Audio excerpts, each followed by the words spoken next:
Politics is all about big PR. Political marketing of Trump-era America transitioned from saucy nicknames for his opponents into the Biden age, which spearheads now shameless self-promotion. America is back. America is back. Diplomacy is back. Biden diplomacy. Sounds like a classic personal brand, so what is it? Well, for Russia, it apparently means a sanctions sledgehammer. I've approved several steps, including expulsion of several Russian officials as a consequence of their actions.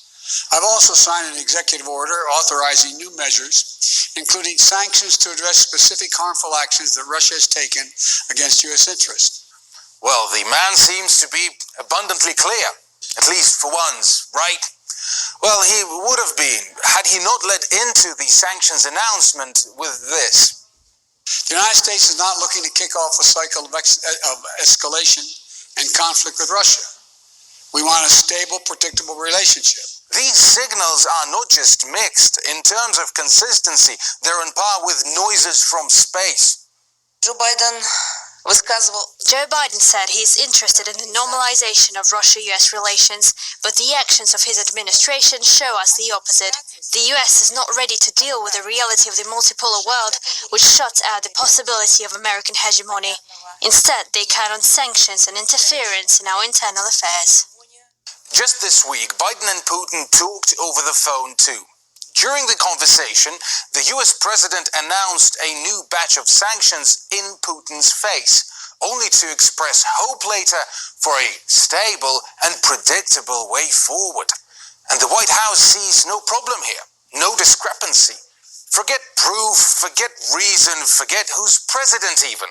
Biden's strategy is to bully a country out of geopolitical relevance. And it seems that's the only predictable thing about America left. After all, Trump's anti-Russia sanctions galore that pierced his whole term didn't save the ex-president from being shamed for being soft on Russia. So maybe Biden is resorting to nuclear options right away, desperately trying to keep one foot in the door though. The door leading to that positive trajectory. If you recall, when Donald Trump was first elected, he was adamant he was going to improve our relations with Putin and with Moscow. But a majority of opinion in the White House, in the United States military, United States security, and the American elite in general is in favor of this hard line of encouraging a new Cold War. So even if Biden was being friendly towards Putin and suggesting talks, the majority of America, the people who matter in the United States, the people who rule the United States, are insistent on this Cold War agenda with Russia. It does seem that Biden agreed to have this summit and seemed to be, working towards some sort of solution, particularly towards the military build-up in eastern Ukraine, has now taken this harder stance, which cannot help the process of trying to resolve matters in eastern Ukraine and cannot help improve relations between Moscow, Washington, and other Western powers.